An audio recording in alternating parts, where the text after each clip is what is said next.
Je vais inviter Timothy Mamo à venir sur le stage. Timothy is a platform specialist and a community enthusiast. He loves to help growing companies make the most out of the crowd by focusing on cloud-native solution. And Timothy is going to talk about DevOps lessons from a primary school teacher. Cool. Bonjour Montréal. Ça va? And that's the extent of my French. My French teacher wouldn't be impressed. Thanks for joining me early in the morning. Who's a student? Do we have any students? This is probably the earliest you've ever been for the last few months, years. I remember my university years, so thanks for joining me. And thanks for joining me in the DevOps lessons from a primary school teacher. As said, I am not having a working, there you go. Be prepared, as scouts say. Cool, so as we said, my name's Timothy Mamo, Tim for everybody else. I've put a platform specialist over there, mainly because I had a varied history. I studied aerospace engineering, which means I really enjoyed the previous talk. Never graduated in 2008, smack bang in the middle of the recession. Perfect time to graduate. Ended up being an automotive engineer where I designed hybrid vehicles for a living and then moved into the cloud. So I'm a do-it-all, but platform specialists seem to fit nicely because I've been working with platforms for a good part of my life. Call me whatever you want. Hopefully it's something nice. But as I said, I am not a primary school teacher, but my partner is. And this talk came about from the stories she's told me. When I say primary school, it's elementary, I believe, here in the Northern American region. So 4 to 10-year-olds, 11-year-olds. So this story, this talk came about from all the stories she's told me from the lessons she's given, and she comes back home and tells me all the crazy things kids do and how she helps them grow and explore and expand and teach them. I could not entertain 20, 30 kids in a classroom for more than 5 minutes, unlike what I'm currently doing. So before we go into our lessons, I want to talk about CALMS. And CALMS is a framework first created by Jess Hamble, who is a co-author of the DevOps Handbook. And CALMS stands for Culture, Automation, Lean, Measurement, and Sharing. And as IT professionals, we seem to capture automation, lean, and measurement fairly easy. It's IT, it's 1 zeros, we can do that every day. But we seem to forget about culture and sharing most of the time. And that's what my talk is focused on. To do DevOps, you need to also focus on culture and sharing. And like every good lesson, I'm going to expect a bit of feedback. And this is done through hand gestures. When you're in class, the teacher expects the kids to join in, and to join in a nice way, not by just shouting out what they think. So one way of doing this is through hand gestures, and not the rude hand gestures, preferably. So if you agree with me, give me a thumbs up throughout the talk.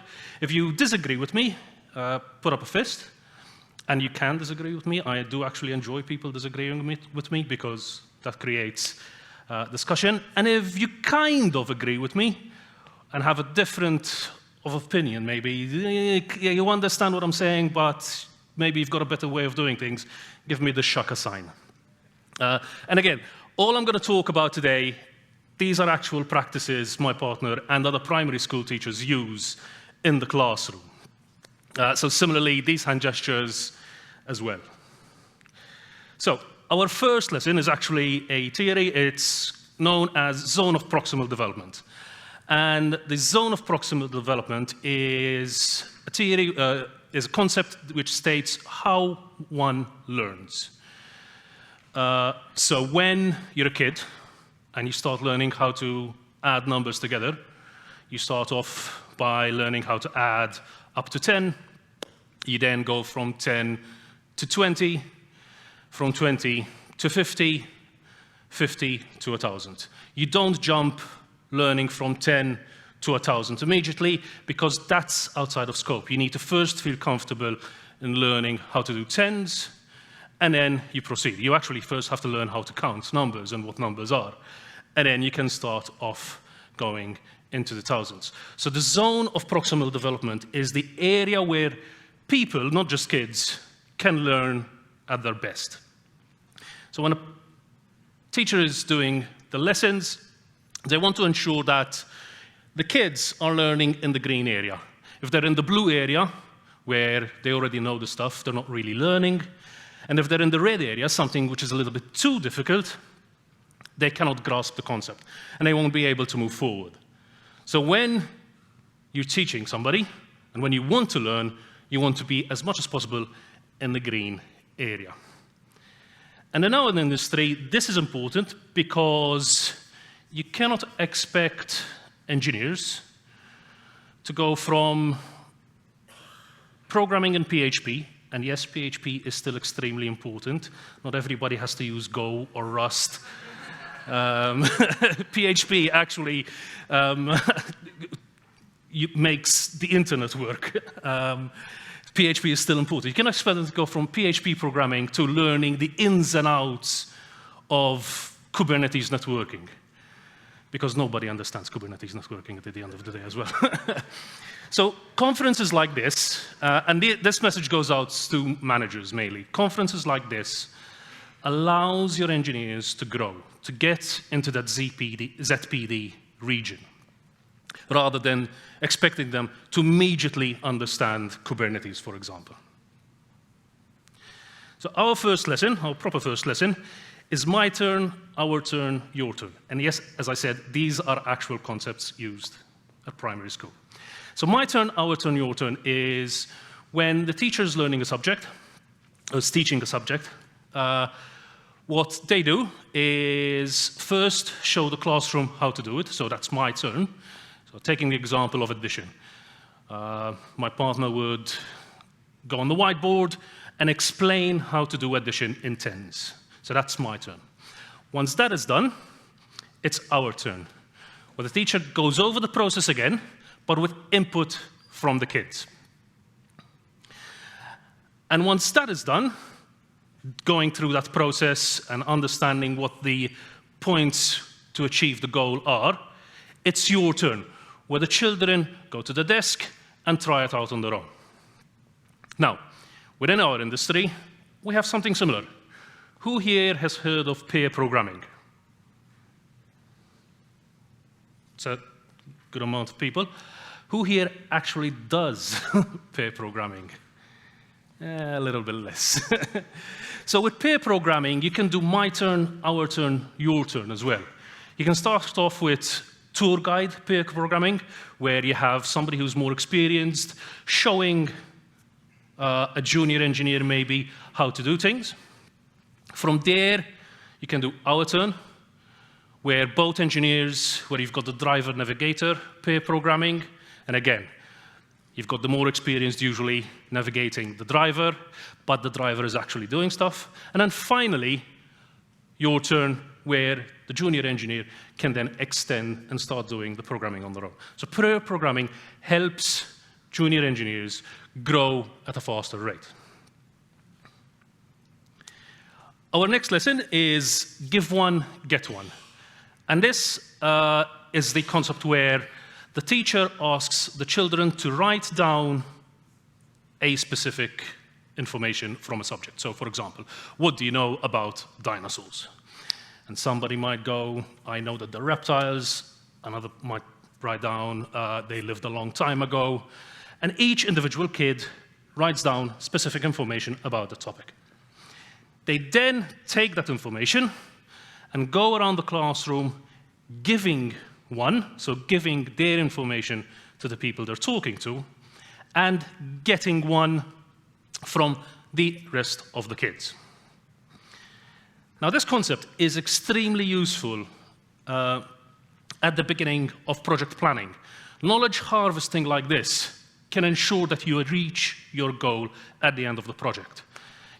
You might decide you're in a group of 4 or 5 engineers, and you give one and get one by understanding the knowledge of the topic. So, I don't know, obviously everybody now is creating AI chatbots, so you want to understand, does somebody understand LLMs? Do we have the right access? This knowledge harvesting ensures that you can start the project with all the tools and everything needed to achieve that goal. The next lesson is probably one which everybody thinks we should be using in the industry, and this is talking chips. So talking chips is used when you've got a group of kids and they need to interact with each other, but you have some quieter ones and then some a little bit more vivacious, let's put it that way, or maybe Mediterranean, just like myself. So talking chips is the concept of having actual chips, not poker chips like this. Don't give poker chips to kids. They actually sell these for primary school schools. They have a yellow face and a red face. And they have talking chips, and the teacher shares out these talking chips to each individual kid, and they might get a certain amount, maybe 5, 4, whatever the teacher decides. They then go into groups, and everybody within that group has to use every talking chip they have, or you can put a limit of the amount of talking chips they have. And you might also set, again, a time of how much you can use the talking chip, maybe 2 minutes per talking chip, because you want to make sure that the kids are succinct in giving out that information.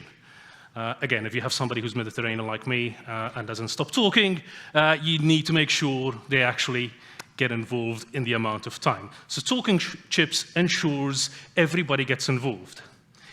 And again, within our industry, who here has been in a planning session where maybe 2 engineers talk out of the 5 or 6? Yeah, pretty much everyone. So talking chips ensures everybody gets involved. And when everybody gets involved, everybody's more keen to achieve the goal. Everybody's more willing to help. Everybody's a little bit happier in what they're doing. And happy engineers produce good products. So talking chips ensure people do get involved during the planning session rather than just sit down and drink coffee. Again, as I said, this is probably the one thing everybody takes from here and goes, yes, I'm definitely using talking chips from now onwards. Obviously, online, we could use a different system where people click buttons, but definitely talking chips is important. When my wife told me about this project, I went, where can I buy these? And can I start using them today? Our penultimate lesson is expert groups. Now, this is where the teacher has a subject. Again, let's talk about the Mesozoic era when dinosaurs lived. And the classroom is divided into different groups, group 1, 2, 3, and 4, for example. And each group researches something specific about that era. Somebody researches about dinosaurs that lived during that region, that era. Another group becomes an expert about how to actually remove fossils from the earth without damaging them. Another group maybe becomes an expert about paleontology, so on and so forth. Once these expert groups have done their job, they then break up the groups to have different groups where group A has somebody from group 1, somebody from group 2, somebody from group 3, so on and so forth. And then these new groups share knowledge. So again, it's all about sharing knowledge and improving the overall knowledge of the group. And again, in our industry, and I really enjoy that Robin kind of talked about team topologies, this is akin to enabling teams. And if you haven't read or known about team topologies, come find me, I'll take your ear off. I love team topologies. I think it's an amazing concept, but I'm not going to talk to it in full about it now. But enabling teams, basically, are those teams that focus on finding expertise and then share it to stream-aligned teams. So stream-aligned teams ensure that value is produced as quickly as possible for the business, but they don't really sometimes focus on using the best tool. And enabling teams does this exactly. They research those specifics and then share the knowledge to stream-aligned teams so that their value can be done a lot faster. And our last lesson is high-order questions. Now, Socrates explained teaching as the art of asking questions. And my partner told me that a primary school teacher could actually ask up to 120 questions an hour on a good day. A lot of them are low-level questions. Do you need to go to the toilet? Are you done? Stop talking. Those kind of questions. Or why are you talking? But high-order questions are extremely important for children to learn. Because high-order questions allow children to imagine, grab information and take it into knowledge. One of the examples which was given to me was about thinking about Pompeii and when the volcano erupted. High-order questions would be, what do you think people thought was happening when the volcano exploded? You could even ask questions of, if you had a time machine and went back during the era a day before the volcano exploded, how would you convince somebody that they need to move away without thinking you're crazy? So high-order questions allow people to process information a lot better, be more imaginative, and reach goals in ways which we might not have thought about. Now, for questions, there are high-order, as we said, and low-level questions. Now, low-level questions with engineers don't really bode well at times because you feel you're being micromanaged. Have you done this? What are you doing? Low-level questions are not good for engineers, but are actually useful. You need both high-order and low-level questions. But there are two caveats. The first one is you need the appropriate question at the appropriate time. Who here has been in a meeting and said, this could have been an email or a Slack message? Those are low-level questions which are good to ask, but at the appropriate time. And the other thing is high-order questions. When you ask high-order questions, you need to allow for silence, which again, as a Mediterranean, is extremely important, and I'm sure Seb, as a South American, similarly. Silence is horrible. When I started my automotive engineering days, I worked for a Japanese company, a very different way of working to me. My mentor actually, when I had a problem and I'd go ask him a question, the first thing he'd tell me would be, what do you think? Which was horrible for me at the time, but actually really nice because it meant, you know what, actually, before going, I need to think, did I do my own research? And also, when I'm asking the question, he'd stop and think and nod.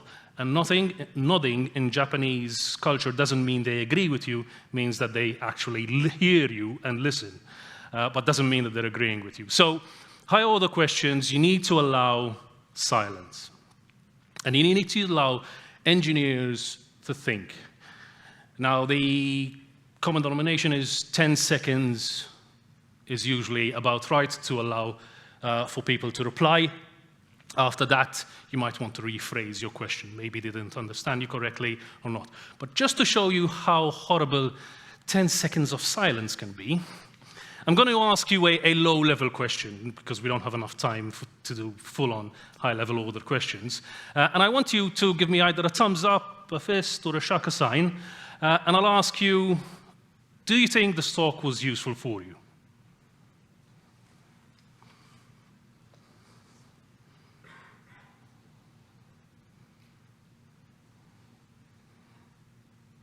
And that was 10 seconds. I have a timer here. It was actually 10 seconds. I was going to halfway through start talking again, but I stopped myself.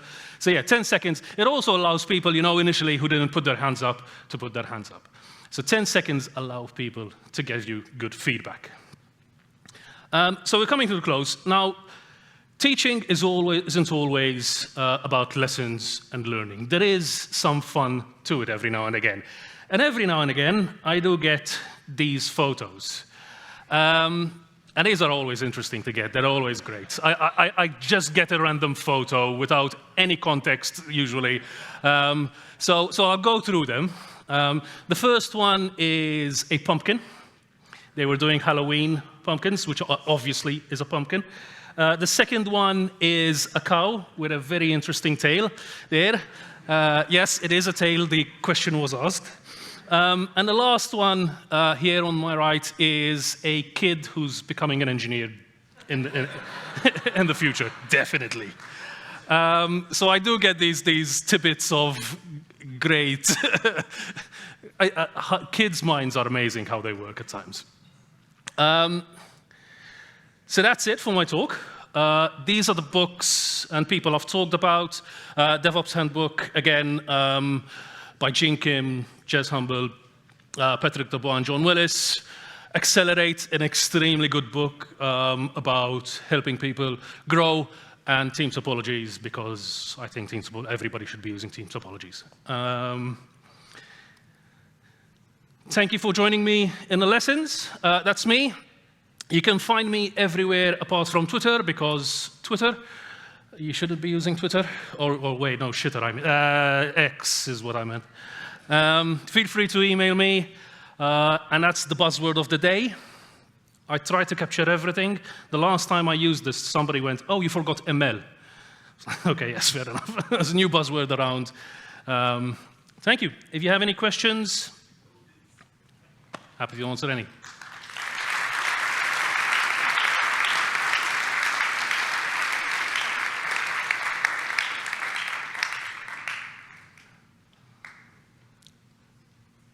No questions? Or grab me afterwards if people want to go for a coffee. Happy to talk during coffee break. All right. Thank you very much, Timothy.